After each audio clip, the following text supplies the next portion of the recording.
औज़ुबिल्लाहि मिनश्शैतानिर्रजीम बिस्मिल्लाहिर्रहमानिर्रहीम। क़ाला रसूलुल्लाह सल्लल्लाहु अलैहि वसल्लम तलबुल इल्म फ़रीज़तुन अला कुल्लि मुस्लिमिन वल मुस्लिमा। आप हज़रात की खिदमत में सादात टीवी की जानिब से सबसे पहले हमारे पाँचवें इमाम मोहम्मद बाक़िर अलैहिस्सलाम की विलादत के इस पुरमसरत मौके पर ये प्रोग्राम पेश करते हुए मुबारकबाद पेश करता हूँ। और आप हज़रात से मैं ये कहूँगा कि आप इस चैनल को ज़्यादा से ज़्यादा सब्सक्राइब करें, देखें और इसकी मोटिवेशनल वीडियोस को अपने लोगों तक पहुँचाएं ताकि कौम के लिए एक फ़ायदेमंद शय साबित हो। अज़ीज़ान गिरामी, रसूल की जो हदीस है कि इल्म का हासिल करना फ़र्ज़ है तमाम मुस्लिम पर, चाहे वो मर्द हो या औरत, इस पर अगर हम गौर करें तो हम ये कहना चाहेंगे कि मुसलमान पर अगर इल्म का हासिल करना वाजिब है तो शियों पर इल्म का हासिल करना औजब है। शिया कम्युनिटी बग़ैर इल्म के तरक्की नहीं कर सकती, बग़ैर इल्म के आगे नहीं बढ़ सकती। इल्म की अहमियत, अफादियत, मर्तबा, रुतबा, फ़जीलत समझने के लिए इतना ही काफ़ी है। एक दुनियावी मिसाल और एक इलाही मिसाल। इतना ही काफ़ी है कि दुनिया में जितनी चीज़ें नज़र आ रही हैं आज तरक्की याफ्ता ममालिक में या गैर तरक्की याफ्ता ममालिक में, जितनी चीज़ें आपको दुनिया में नज़र आ रही हैं, चाहे वह खलाओं, फ़ज़ाओं और हवाओं के सीने पे सवार हो जाना या समंदर की छाती पर अपने जहाज़ों को दौड़ा देना, ये सब इल्म की एक झलकी है या इल्म की झलकियाँ हैं। इसके अलावा उखरवी मिसाल और इलाही मिसाल यूँ देख सकते हैं कि हमारे यहाँ हम जिनको भी मानते हैं वो आप देखें वो मनसूस मिनल्लाह हैं और आलम दौरा हैं। सबसे ज़्यादा जानने वाले, अल्लाह के यहाँ से इल्म के लेकर आने वाले हमारे इमाम मोहम्मद बाक़िर अलैहिस्सलाम की विलादत 1 रजबुल मुरज्जब सन 57 हिजरी को हुई। और आपका एक लक़ब है बाक़िरुल उलूम। आपको इमाम मोहम्मद बाक़िर, आप जब भी कहते हैं बाक़िर या बाक़िर का लफ्ज़ इस्तेमाल करते हैं तो बाक़िर के क्या माने हैं या बाक़िर के क्या माने हैं? इसके माना यह है कि शगाफ करना या वुसाअत देना। किस शय को वुसाअत देना? इल्म को वुसाअत देना। इसीलिए इमाम मोहम्मद बाक़िर अलैहिस्सलाम को कहते हैं बाक़िरुल उलूम। उलूम को वुसाअत देने वाला, उलूम को आगे बढ़ाने वाला। और हमारे इमाम के यहाँ ये मिलता है कि सबसे पहले जो इस्लामी दुनिया में यूनिवर्सिटी की बुनियाद, संग बुनियाद किसी ने रखी है मुरत्तब तौर पर, तो वो इमाम मोहम्मद बाक़िर अलैहिस्सलाम है सबसे पहला। यही एक काम बहुत है, लेकिन हमें और भी बातें आपके सामने करनी है और चंद मिनट आपके लेने हैं। हमें इतना इल्म हासिल कर लेना है कि हम किसी के मजबूर न बने, ज़माना हमारा मजबूर हो जाए।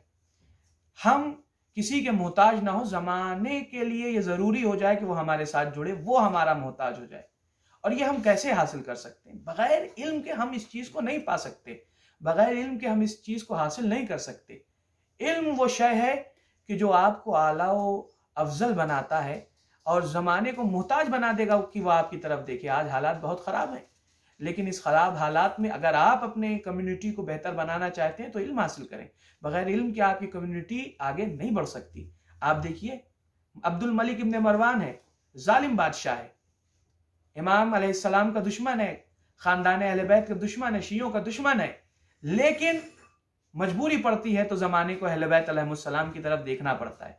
जबकि इन लोगों के पास हुकूमत है, इख्तिदार है, अख्तियार है, सरवत है, दौलत है, माल है, लोग हैं, रियासत है, हुक्मरानी कर रहे हैं, उसके बावजूद इन्हें अहले बैत की तरफ देखना पड़ रहा है। क्यों देखना पड़ रहा है?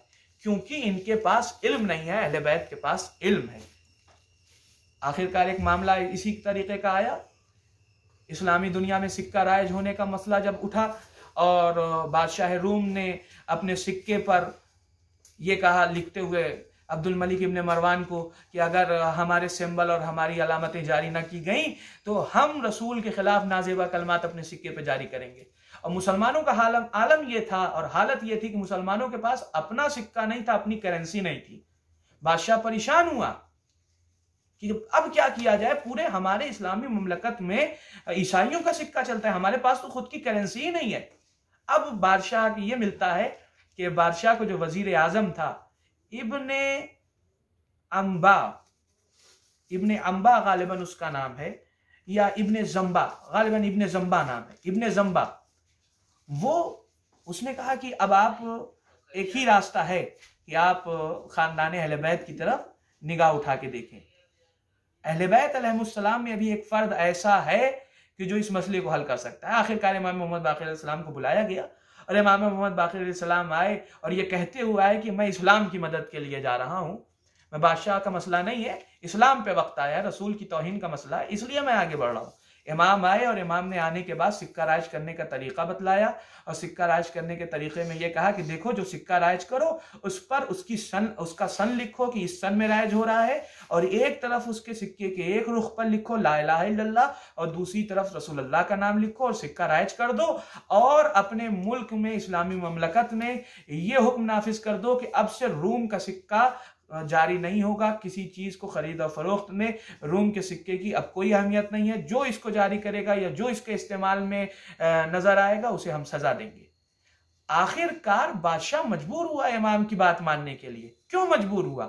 क्योंकि इमाम के पास इल्म था, इमाम के पास जानकारी थी, लोगों के पास जानकारी नहीं थी। इमाम का यह भी एहसान है उम्मत मुस्लिमा पर कि उम्मत मुस्लिमा को इमाम ने अपनी करेंसी दी, खुद पांव पे खड़ा होना सिखाया।